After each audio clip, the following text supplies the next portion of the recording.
Hi everyone, this is Uchenna McPhees from Nutshell Concepts, and today we're going to be building from scratch a self-sustained electrical power system. I'll be doing that using solar energy. In other words, we'll be building an off-grid photovoltaic system, right? And let's get started. Okay, so we'll start from what we know and then we'll work our way through. So what do we know? We know we want to power some of our loads. We think those loads will be, let's just make it simple. One load will be a lamp, right? The other load will be a laptop. The last load, one more load will be a cell phone. Okay? We also know we want to do this, power these guys using solar energy. So we need something to capture solar energy. And what we know in today is a solar module, also called a solar panel. So here's a solar panel, here are the loads that we want to power. In between is a black box. So the whole essence of this project is to take the energy here and bring it over here to power our devices, our appliances. To do that, first of all, let's look at all the components that we may need to do this, right? So we already established that the solar panel will capture the solar energy. It then will convert that solar energy to DC, DC, which is a direct current. This direct current, this energy trapped, converted to direct current, now needs to be stored. So we need a battery. So the solar model or solar panel, then we need a battery bank. That is what stores the energy that we capture from the sun, and then we need to get this battery charged out through the solar energy to feed our appliances at the other end, our load. So in between this, we need to recognize that the solar panel trapping the energy from the sun is very irregular, right? And that goes without saying because you get into irradiation for all directions, and the solar panel is doing its best to capture them. But when it does that, however, it is not regular. It is how it charges the battery will not be regular. So we need a device that can pretty much control the charge um, of the batteries through the solar panel. And that equipment, that device is called a charge controller. And we already established that we're getting DC current from this, which charges the batteries, and then the batteries now need to feed our load. However, our load are AC, alternating current. So DC is direct current, travels in one direction. AC is alternating current, it changes direction periodically, regularly. It's also called frequency. So what we need to do is find a device that will convert DC to AC. Now, when you convert AC to DC, you need a converter. But when you convert DC to AC, you need an inverter. Okay, so we'll place our inverter right here in between the battery and our load, providing direct current and outputting alternating current. So basically, this is what we have. We know now what needs to be in our black box. So let's develop a plan. So our plan, first, we'll draw out the circuit. We'll do it in more detail. Secondly, we'll size our devices. The third, among the devices, we can go ahead and just list them out. We're going to size our load. Then we'll size our battery bank. Then we'll size our panel, in other words, the solar module. And then we'll size our charge controller. And when I say size, I mean we need to figure out what the ratings are for everything, and they all have to match. It can be one cannot overload or underload. You get underloaded, you get no juice, and you can't power up your devices. And then we'll get an inverter. We'll size that inverter. Excuse me. And then third, what we'll have to do here is to first do our calculate our VD, which is the voltage drop to our system, and then based on that we'll calculate our wire. We'll size our wire and then size our fuses. And the fuses we need, because we want the wires to be and the devices to be protected. Okay. All right. So now, how do we do this? So first of all, we'll bring in from our solar panel, positive, negative, we bring Y into a charge controller. And then from our charge controller, we'll run to a battery, positive, negative as well. Then from a battery bank, we'll bring Y into our inverter. Inverter is AC, so it's going to not just have a positive, negative. In this case, let's do this more accurately. Let's bring the wires from this guy right here into the inverter, negative into the inverter, right? So the inverter is AC, so it's not gonna have just two wires and a ground. It's gonna have two lines, right? Two hot lines, so L1, L2, and then it's gonna have a neutral, and then it's gonna have a ground. And we'll install maybe an outlet at the AC end so that we can plug our devices into that. Okay. So what do we have here? So the first thing is to draw circuits. We have that now. Now we have our circuits. Let's talk about what else we could do here. Before we go further in sizing our devices, let's talk about something else we could do here.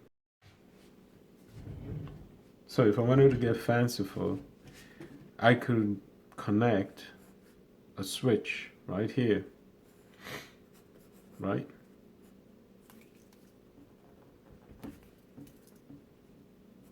This way I can cut off the feed to my system at any time. I can have control in case there's a fire or some kind of dangerous episode. I could do just that.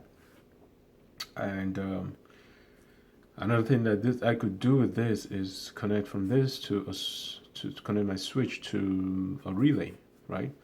So from my relay I could have two indicators, right?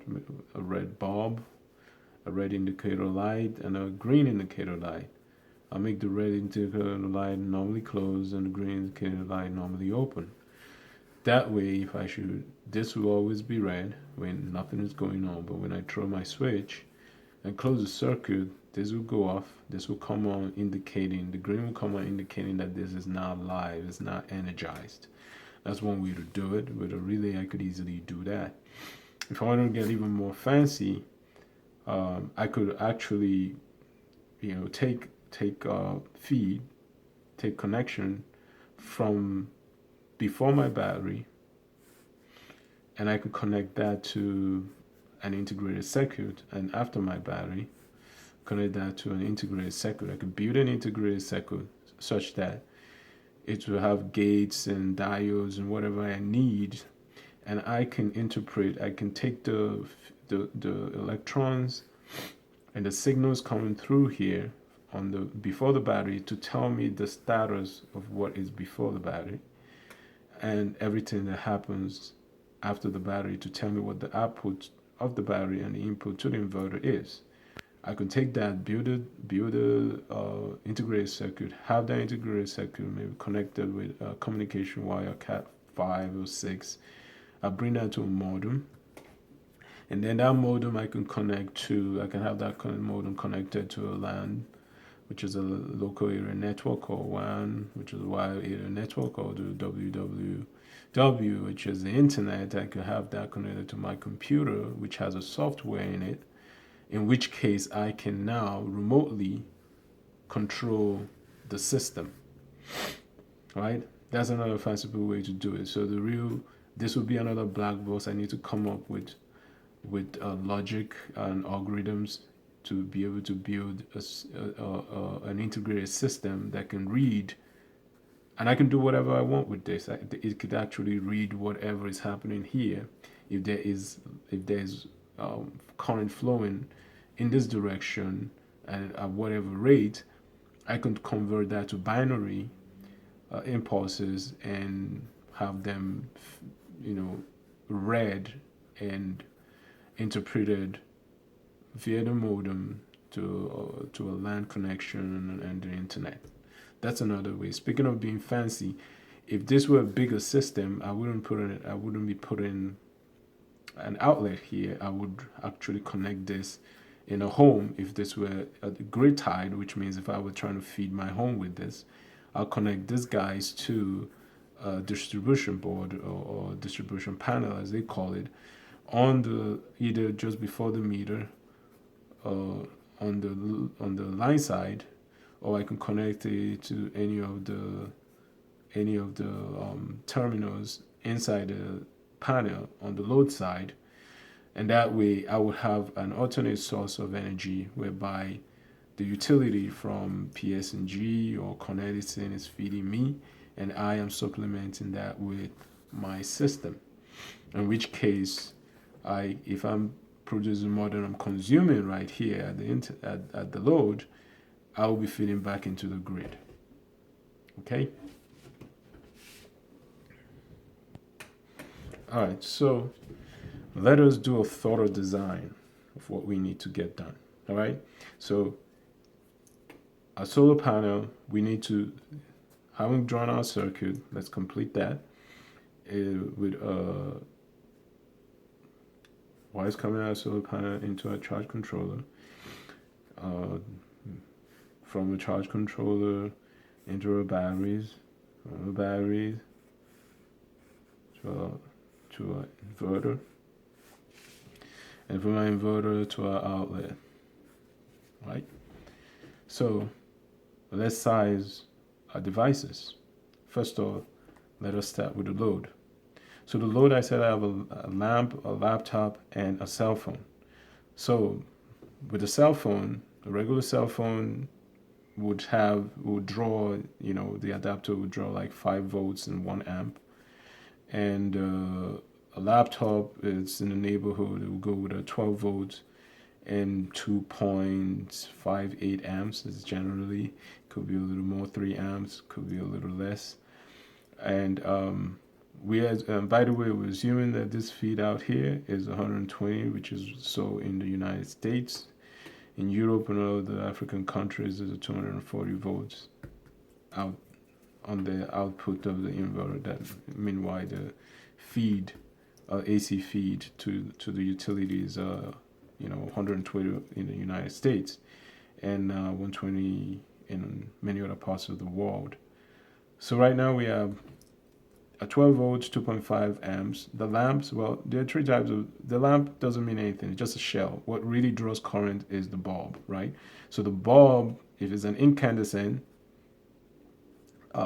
this is usually a 60 watt. You could get 100 watt. You can see right there how much current an incandescent light draws. That's why lately we've come out with better way to save energy, and we have CFLs. They draw generally 13 watts. Now, for the same or even better illumination, you can only be spending 13 watts versus a system with an incandescent light, which produces a lot of heat. This doesn't produce much heat at all. And or you can get LEDs. Well, these are like 10 watts. For the same 10 watts, you can do pretty much what a 60 or 13 watts would do.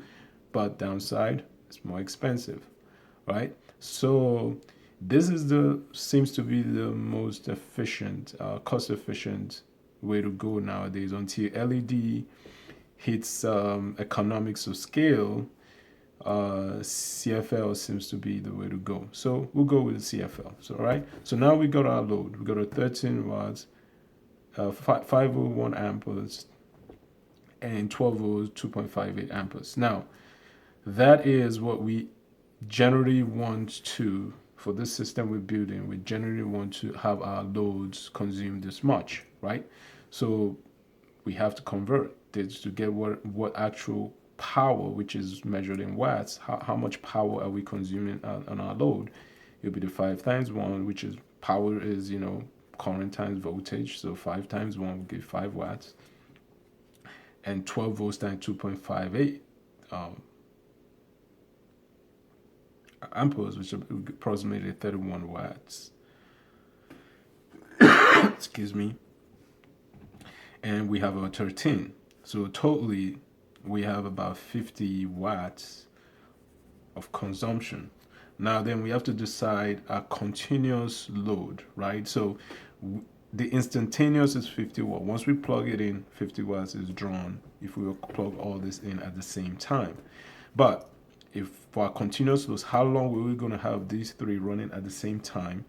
For the purpose of this small project, let's just say we want to have that running for 2 hours. So in other words, we have 100 watt hours of power that we need at the load. All right. So what that means is that over here, we have to be able to produce enough that when it gets here, it will be able to power these guys. All right. So it takes care of our load. The next thing that we need to do is size our batteries. So the battery, which is capturing that current, that power from the solar via the solar panel, needs to be able to store enough to feed our devices. So let's size our batteries as well. So what do we know?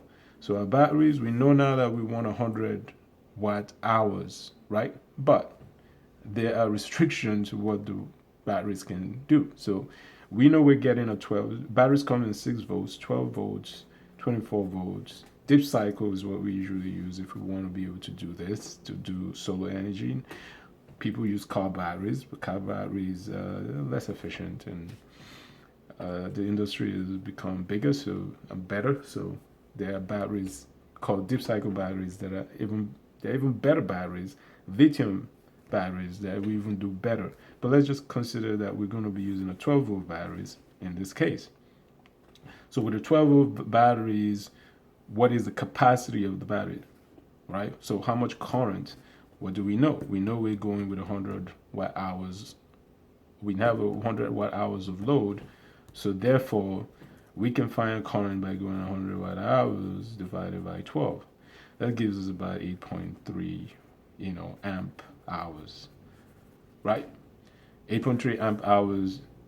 But should we be getting, so does it mean that we're getting a 12 volt, 8 amp hour capacity battery? Not necessarily. What we need to do is account for the losses that would ultimately happen, and this happens with any system, right? What you want in software, usually what you put in is what you get out. So you have giggle when you go garbage in, garbage out, but in hardware, it's totally different because you produce heat, wear, and tear. So what you put in, usually what you're going to get out is less, sometimes a lot less. So you have to account for that. That's called derating. So the derate values, the derate factor has to be taken into account. So in other words, we're going to take this guy and multiply it by factors that will derate or reduce the efficiency of this guy just by the natural occurrence of a circuitry, right? So the first thing we have to consider is depth of discharge, right? Excuse me. When we're dealing with depth of discharge, we want a battery to basically not to discharge beyond 70% of its capacity, right? If it's fully charged, if you start going beyond 70%, like if you deplete it completely 100%, your battery is going to have a very short life. So if your battery was supposed to last if your battery was supposed to last 5 years, it probably lasts 3 years if you keep doing that. So because of depth of discharge, we're looking at probably 30% loss there. So we got to multiply by 1.30, right? And the next thing we have to consider is the temperature. Now, temperature is very, very important because temperature in an electrical system, temperature reduces efficiency. So the more temperature you have, the more drops you're gonna get, the lower the efficiency you're gonna get in your system. Temperature, if systems produce heat and high temperature produce heat, heat is going to reduce your efficiency. So you're going to consider at what temperature, regardless of temperature, there will be a loss, right? Even room temperature. So at what temperature do we perceive or think that these batteries are going to exist? Well, let's go with 60 degrees centigrade, right? At that 60 degrees, there is an 11% loss. So we have to account that. So we're going to multiply by 1.11, right? And then the third thing we have to account for is the days of autonomy, right? Right? This is how many days. So we know already here that we want to run this 50 continuously for 2 hours a day. But how many days do we want to do that? We could, for this system, let's just make it simple and say we want to do that for 1 day. After a day, if we don't have, let's say we lose our solar system, this battery is running by itself. How many days do we want this thing to run before it goes kaput, right? Before it now needs solar energy, it needs the source. Let's just say 1 day. So we'll go 1 day. And fourth, we'll talk about the inverter, right? The batteries connected to the inverter. There is an inverter loss. Every component in the device has its own loss, right? So on this side of it, the inverter loss, there is always a correction factor in electrical engineering. It is generally accepted that our correction factor is about 25%. So it's 1.25. We multiply by 1.25. And finally, the wire loss, right? There'll be loss in the wire, which we also do a correction factor of 1.25, right? And then loss in the components on the DC side, for sure, it's another 1.25, right? So this is what we're going to be dealing with. We're going to take our 8.3 and multiply by each of these guys to get our answer. So our 8.3 times 1.3 times 1.11 times 1 times 1.25 times 1.25 1.25. All right. Let me run that again. It's 8.3 times 1.3 times 1.25 times 1.25 times 1.25 times 1.11 times 1. Right, so we're looking at approximately 23.5. So our battery is going to be a 12 volt with a 23.5 amp hour capacity. All right. All right, so that takes care of our batteries. What about a solar model? Right, so we gotta size this guy, right? So what do we know? We know again that we want the output to be 100 watt hours, right?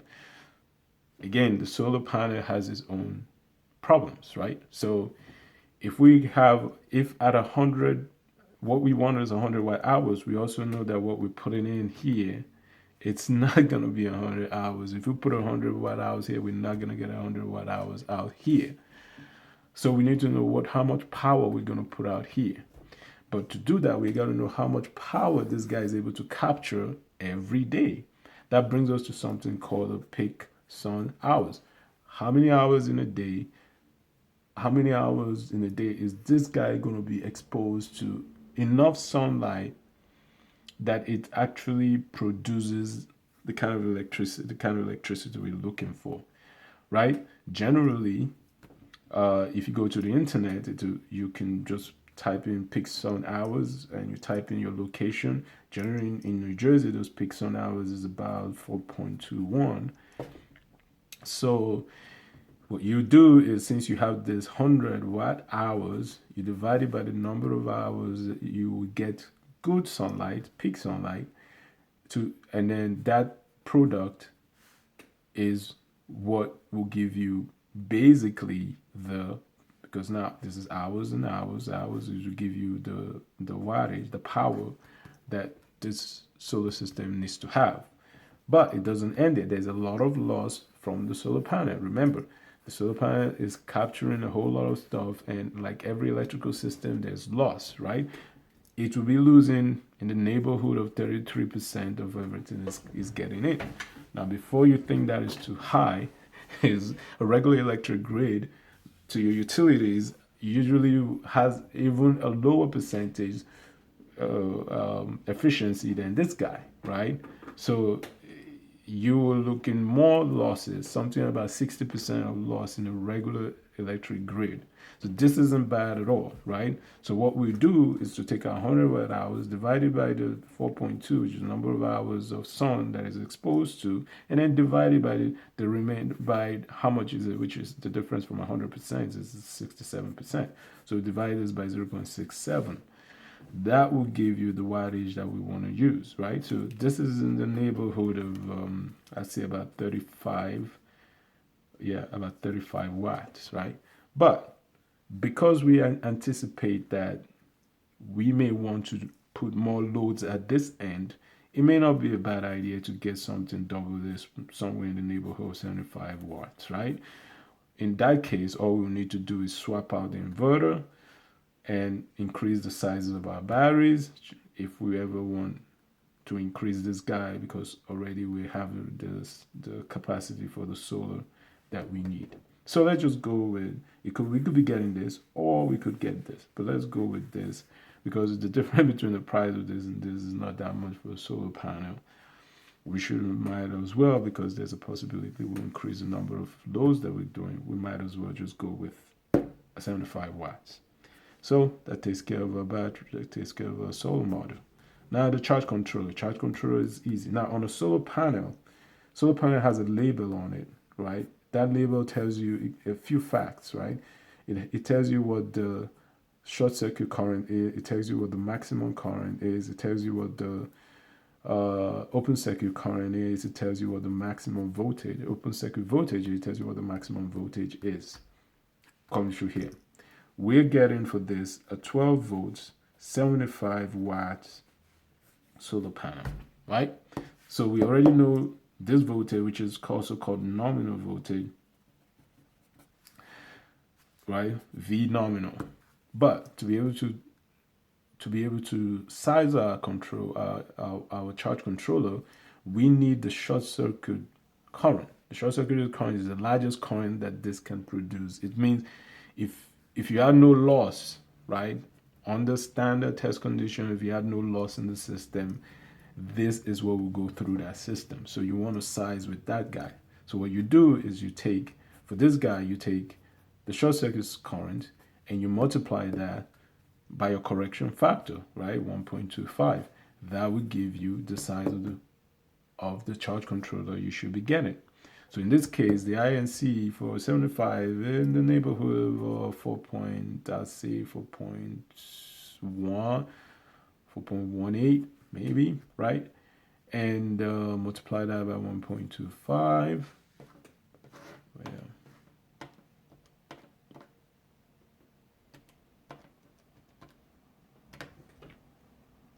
so neighborhood of between 5 and 6 amp hours, right? Amps. Right. That's what we're looking for, right? Between 5 and 6 amps, right? So you're gonna be getting a charge controller that is labeled at that. Maybe we'll go for the upper one, 6 amps. 6 amp charge controller, right? That's what we look for. 6 amp charge controller. It will discharge allow a steady discharge of about 6 amps is what it's saying, right? That takes care of that. For our inverter, also easy, right? Because we already know our load at the other end as 100 watt hours, right? This is what we want to feed. This inverter needs to be able to allow that go through and nothing more. Not because we are just go through, you could really do damage on the other side. If you have less go through, you will not be able to power your devices. So what you want, so what do we have? Basically, we know we need a 12 volts, right? The panel is 12 volt, the battery is 12 volt, the inverter is 12 volt. So we need a 12 volt input, 120 output in the United States, 120 output. So now we need to know what the power of this guy should be. It's 100 watts, but we need to account for surge, right? So for surge, believe it or not, your surge can go all the way from 100% to 700% more when your circuit surges. So just on the conservative side, we'll say 100 watt plus surge, maybe 120, between 120 and 200 watts, right? That's what we're going to be getting for the inverter. Takes care of our inverter. So now let us calculate our voltage drops. Calculation of voltage drops, VD, right? We need to calculate the voltage drop in the system to make sure that our system's integrity is fine. We won't want to do all of this only to find out that the feed coming from the solar system, coming from the source, going through here, and the wires are too small, or that there's too much drop in the system. Our VD cannot be more than 2%. So we're looking to make sure it's under 2%. So VD calculation, first of all, VD calculation, first of all, is that we take, we say 2 times the distance, maximum distance that they run, because the distance of the wire, and 2 because it's going back and it's going to and from, we multiply that by the resistance, and then we multiply that by the maximum power. We already know what that guy is right here, maximum power. That is going to be coming through here from the source, divided by 1,000. Now this 1,000 says for every 1,000 feet of run, this applies, right? So what does that mean? So we have 2, the distance, maximum distance for our experiment right here, maybe our maximum distance will be 10. So if I have between this guy, usually if it's outside, let's say it's 10 feet here, we do 5 feet between batteries as well, and 10 feet maybe between the inverter and our outlet and our load, right? So max is 10. So let's go with 10. The resistance, we know resistance is going to be the 12 volts, which we have as our nominal, divided by the maximum current, which is short circuit current like that. That will give us the resistance we apply here. The maximum of our current for a 75 watt panel, the IMP, is at 4.44, thereabout, right?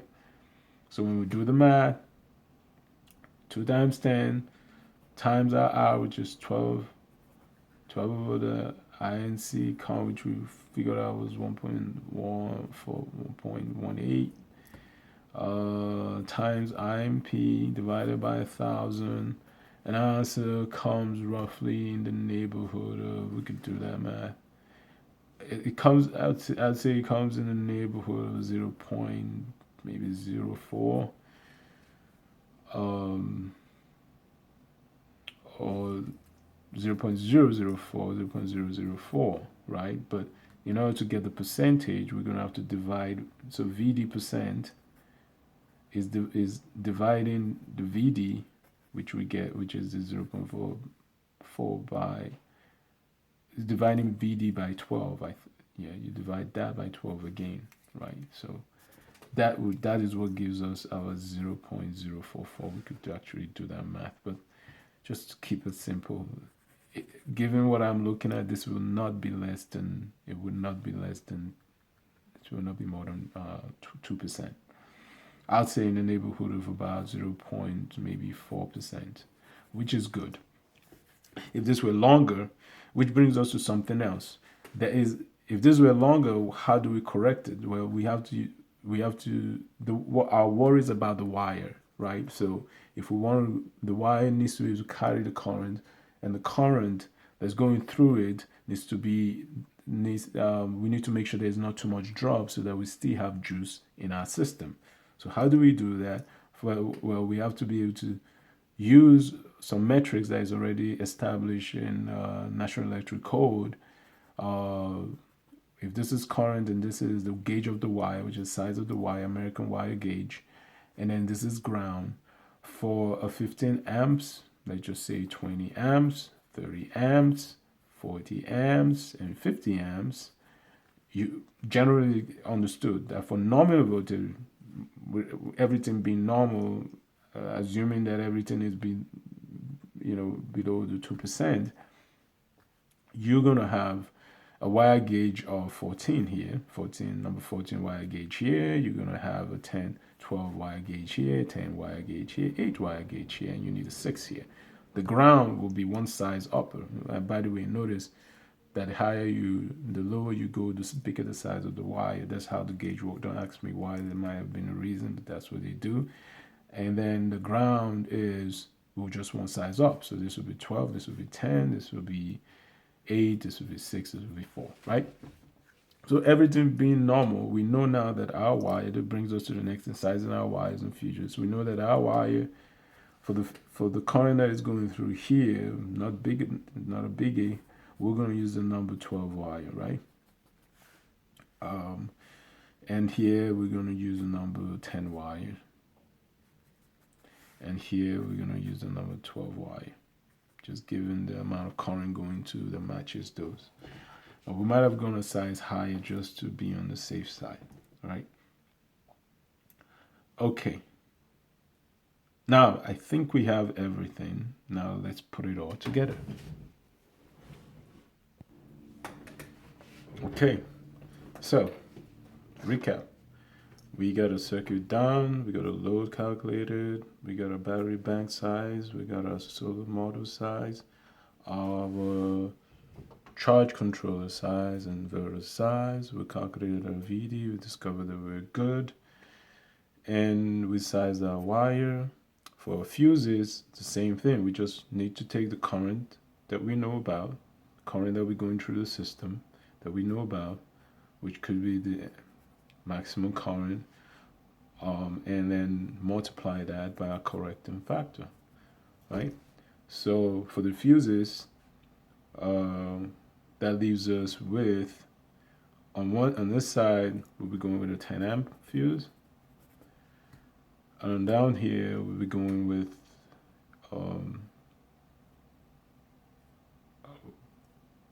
I'd say the 10 amp fuse would probably a 7 amp fuse by the time we do the math, right? So what size wire did we come up with here? We said we're going to be going with the number 12 wire. But for the ground, one step, we go one size up, we do number 10 wire. And then for the wires on this side, we're going with the number 10 wire for the battery, from the battery side. And then on the DC side, to the solar side, we're going with the number 12 wire. Now, this wires that we're going to get, they're going to have better insulation. So they're going to be, since this is going to be on the outside, we're going to get something called PV wires. Or if we can't get those, we'll get outdoor wires. We can use indoor wires like THHN, but out here we have to use PV wires or RWHN, RHHN. These are things that are wires you can bury because they have better insulation on the outside, right? The size of our solar panel, we said it was 12 volts and 75 watt, right? The size of our charge controller, uh, we said it was going to be about 6 amps charge controller running on a 12 volt from a 12 volt system. The size of our battery bank, we determined it to be 12 volts and about 12 volts and about 23.5 amp hours battery, deep cycle battery. We determined that our inverter will be a 12 volt input with 120 volt output, and between 120 and 200 watts inverter, right? So now we have sized our fuses. Our next step is buy the components, and then when we do, we'll put it all together, we'll build it, and see how it works. Okay? Thank you so much. Stay tuned for the next video. When I buy the components, I shall introduce it to you guys, and when I build it, I shall try to make it work in front of you so you see